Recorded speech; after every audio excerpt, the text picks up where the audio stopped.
Hey, so this is the third episode of my web series, Web Travel, and we're gonna go to a new place. So I don't know if you saw some of my other videos on this. Basically, I just go around like this, boom, boom, and I just find a place. And I already found a place the last time. Um, I tried going through here like already. But what happened was the video was too long, so I didn't want to like throw out a 30-minute long video. So I was hoping I could make things a bit quicker. But I found a really good place. I know quite a bit about it now. And basically, I just came here, looked down here, and I was thinking, okay, well, what time of year is it? Well, it's like the holiday season, and just somehow I ended up seeing this Christmas Island. And it seemed like the perfect place to go. And you have this island. It's off like Sumatra, and it's off Java. I think it's like 300 kilometers or so off Java. And then you have Australia down here, which is really big. It's like 1,500 kilometers away from Australia. And then the first thing you think about is, well, what's this? Who owns this island? Um, I don't know. Maybe that's not the first thing you think about. That's what I think about. I think about Christmas as really the first thing, but like maybe what makes me wonder afterwards is just who owns this island just sitting there in the middle of the ocean. If nobody owns it, oh, maybe you can go there and maybe you can grab it or something, or but maybe if it's for sale, you can buy it. But it's not for sale. It turns out you think maybe it would be Indonesian. Nope. It ends up it's an Australian island. So Australia owns this island that's really far away, um, and you can come in here and it just looks like this. A lot of it's the Christmas Island National Park, and then you get the capital, which is called Flying Fish Cove. Um, what's really interesting about this island is that every year, at the end of November, there's like a lot of crabs that hit this island. They're saying there's like 100 million I think red crabs, and they just basically go to the beach, and I think they reproduce. So that's what this island is like famous for. Um, One of the big things is just those crabs on the beach every year.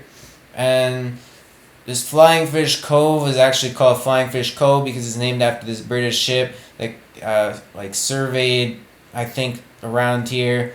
And then sometimes, like on some maps, they're calling this Flying Fish Cove just a settlement, and you can see that most of the people um, live in the capital of Flying Fish Cove. If you look here, there's like 1,800 people that live on the island, and like 1,600 of them live up there at Flying Fish Cove. Most of the islands at parks, so you really don't have much place to live except up there. And then what else does it say here? What else do I want to tell you? Um, oh yeah, a lot of the people there like Malaysian, Chinese. There's a lot of Malays, European Australians, Malaysian Indians, and your Asians. There's a lot of languages: English, Malay, Chinese.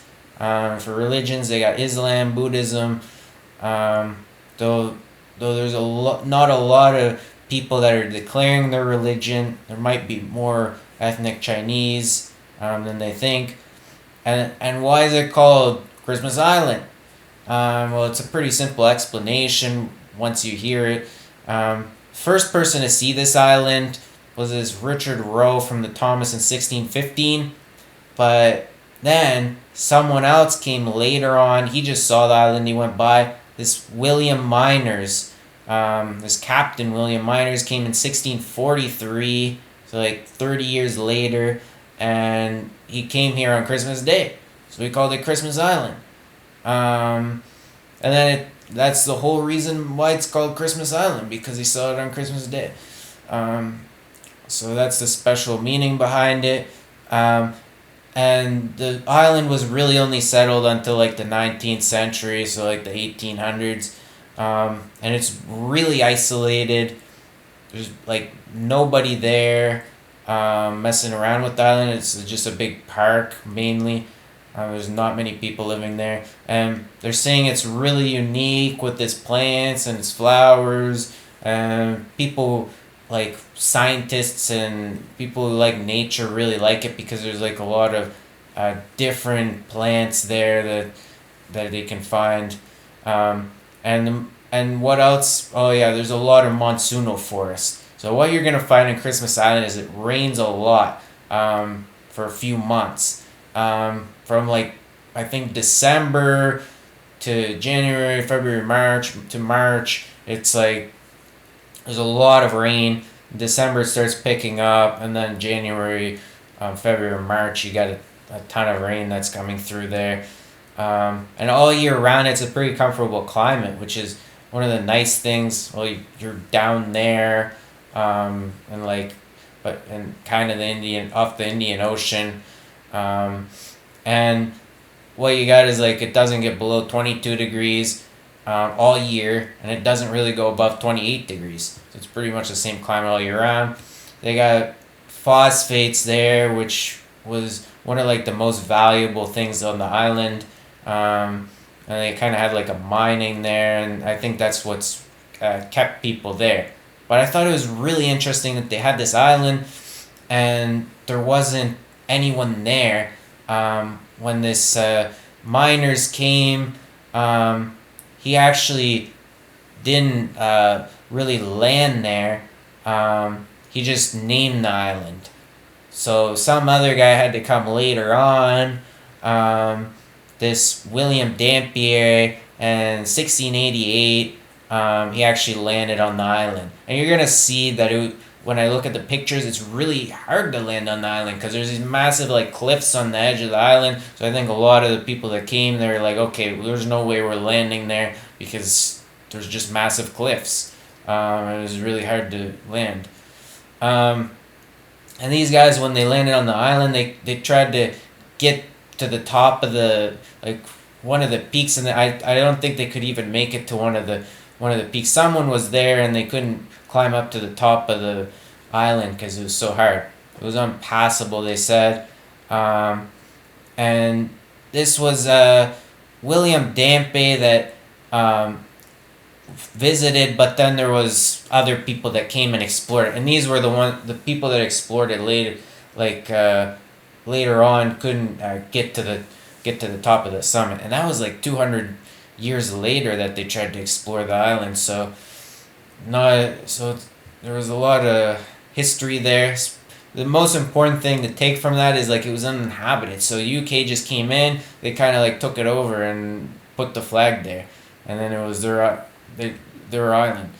And then what was interesting was they settled it, and it turned out like the UK found like these phosphates there. They threw up a mine. They brought like one guy down from London, and somewhere in the UK. I'm not sure if he came from London, but he was like really smart, and he came there and he kind of supervised the whole mining and everything. And they called him the King of Christmas Island, until he moved back like in the 1900s to London, and he married and settled there, which was really interesting. I guess he didn't want to keep being the King of Christmas Island. That was different. He was a guy from like the UK. He just went there and he basically had his own island. And I think he had a high management position there. And then what happened like during the war, there was a lot of stuff with the Japanese. There was like the Japanese basically came in with like a fleet and like an air raid, and they took the island eventually. And then what happened was they didn't leave many people on the island. They evacuated it. They couldn't get a lot of the phosphates from the island. And what happened was a UK ship just eventually came and kind of took over the island again. And then you had Australia. Well, how does Australia get this island? What happened was, I guess it seems like Singapore had a stake in this island or something, and Australia actually paid Singapore like $20 million. And I think it had to do with like the phosphates losing Singapore money somehow. And the UK gave the island to Australia when Australia paid the $20 million to Singapore, and that was basically what happened.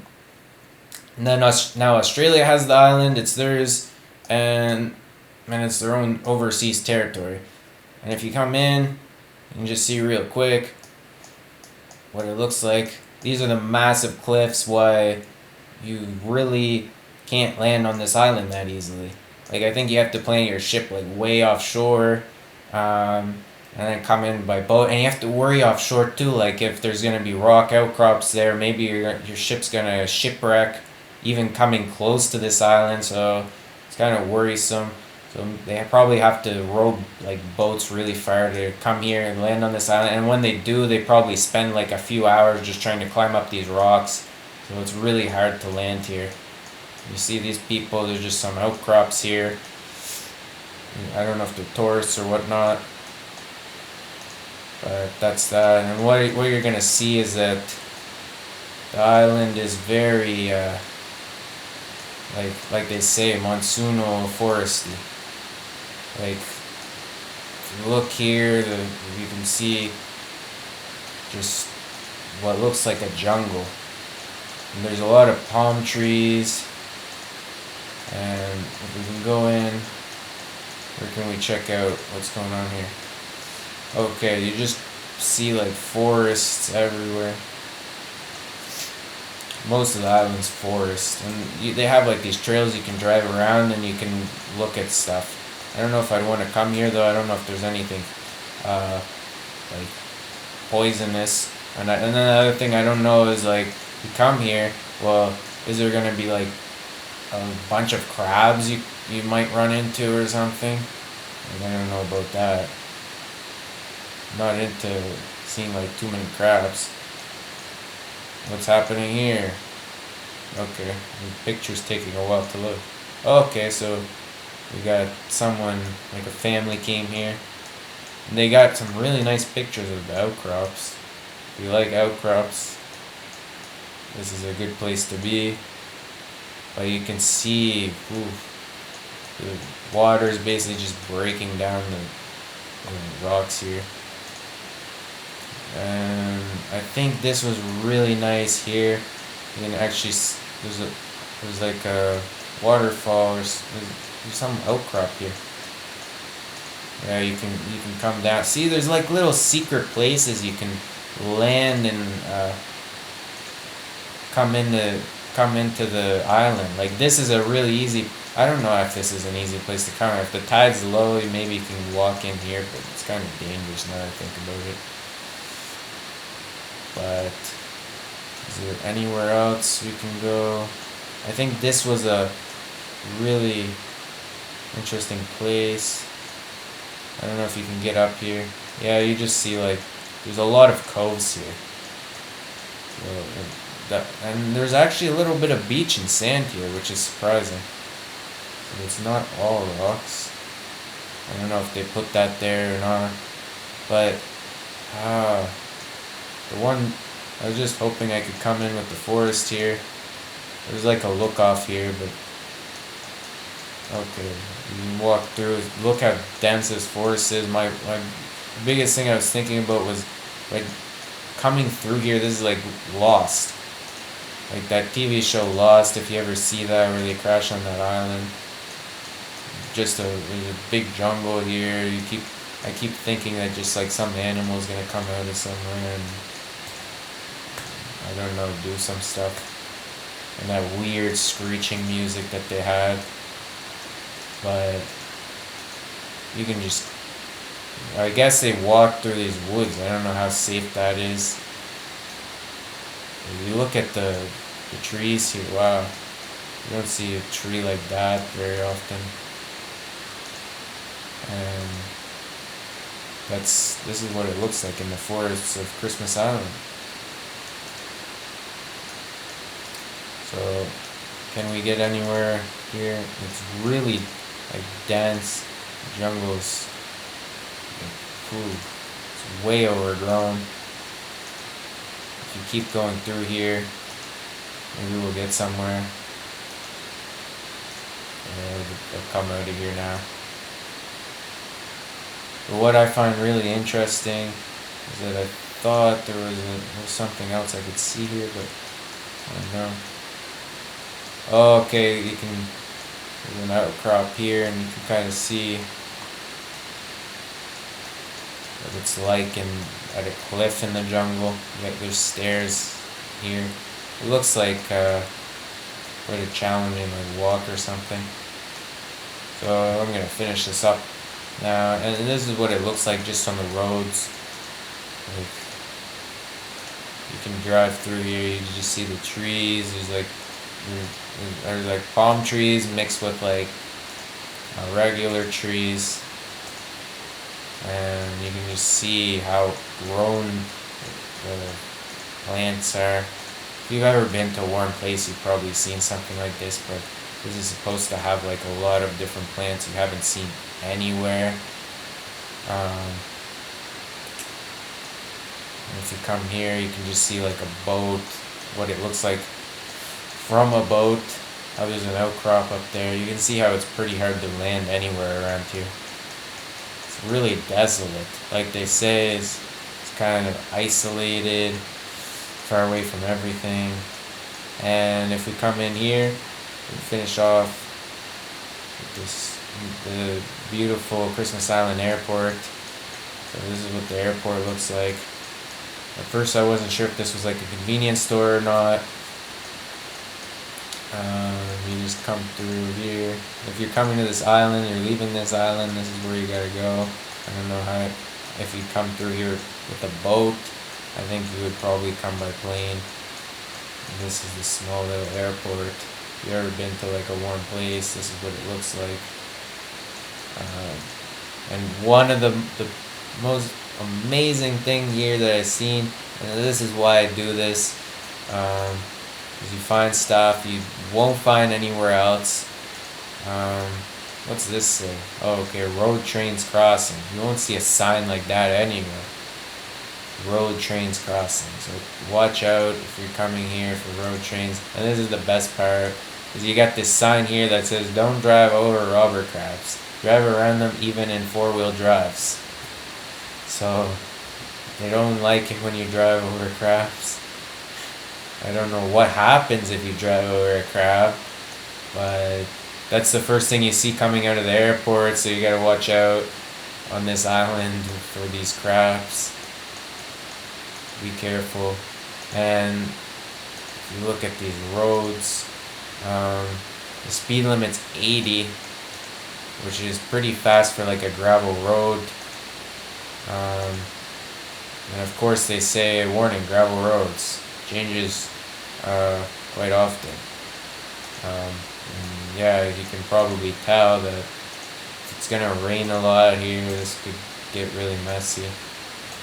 And there was like another sign here too. I think I just saw like the road trains crossing sign here too. Yeah, take care when driving. Maximum 36 meters long. So road trains aren't supposed to be too long. And what's this? Reduce speed. Basically, they're just, I guess people are like speeding through here, but that's like coming out of the airport.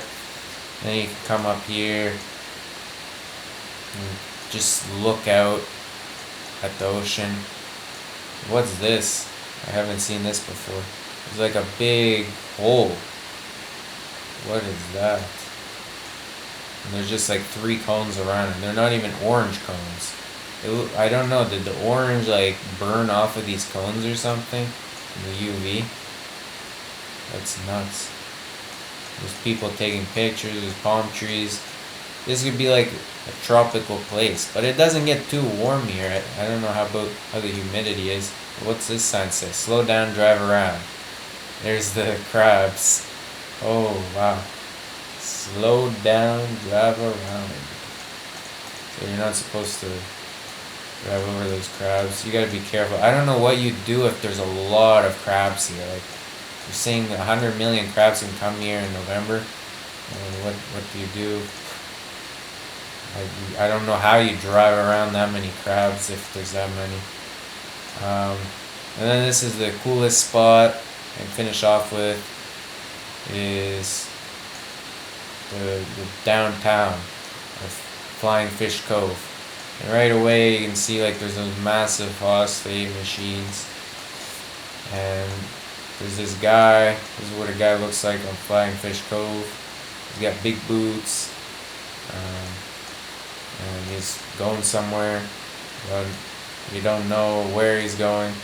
He's got to go somewhere, and this guy's working too. I guess they're working in shorts here because it's warm, and t-shirts. You don't have to worry too much. It's a nice climate place to be. Oh yeah, and here's the Christmas Island courthouse. This is exactly why I do this, because you find stuff like this you wouldn't find anywhere else. You might find this somewhere, but this has got to be like one of a kind. This Christmas Island courthouse. So if you do anything bad, this is where you end up, at this Christmas Island courthouse, and you're gonna answer for whatever you did at this courthouse, and you're gonna come in this little tiny place, and it's not gonna be good for you. So it's really small, and they got like this blue trim around it. I've never seen like a blue trim like that before, but I don't know why they put it there, but they just did it to make it look a little bit nice. But that's where you end up if you do anything bad here. And then they have this, which is like a government office, a motor vehicle registry. I think like the tax collector here that everybody loves. And then, oh yeah, this before I go, this is the coolest part. Like, look at this sign. It's just like this sign with like legs and feet. I don't know if any of you have ever seen a sign like this where I'm from. They put a whole body there. If it's a sign, they don't just put like half a body. And here it's like, what is it? It's a crosswalk. So if you ever go here, now you know that feet and shoes are crosswalk. I haven't seen that before. Maybe that's somewhere else too. And then you got here the Christmas Island post office. So they've trimmed like other stuff here in blue.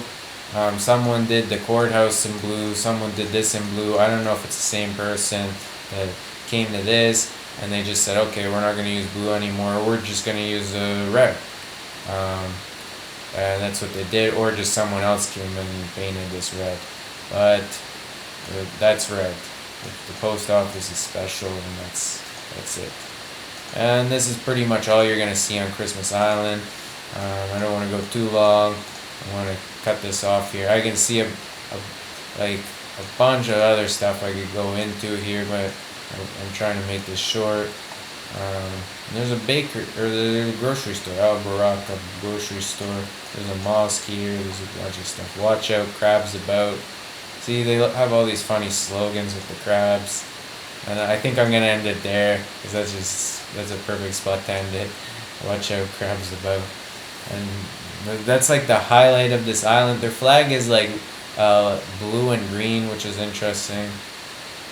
I think a lot of tourists come here to check out the crabs. They say tourists come to this Flying Fish Cove. They go on yachts to look around the island, or you can go diving and things like that. And maybe like go around the park and stuff like that. But you probably don't want to come here like from December to March, because I think it rains a lot. And this is like in December, which is not bad, but it's not exactly sunny. But I think I can see why, like, when they're coming to this island, they didn't land here. Well, if you land here, it's a cove, so it's not like rock outcrops, so they might have been able to land, but maybe they didn't want to come around the whole island to find a place to land and come on the island. If you're seeing those outcrops, you just probably sail past this island like they did. For Christmas, if you like a warm Christmas, you can come here, I guess. It's a nice place. And now you know why they named it Christmas Island. And that there's 100 million crabs here that come. Okay, I'm going to end it there. Check out my other videos, the other 2 videos in the web series, or however many there are. And subscribe.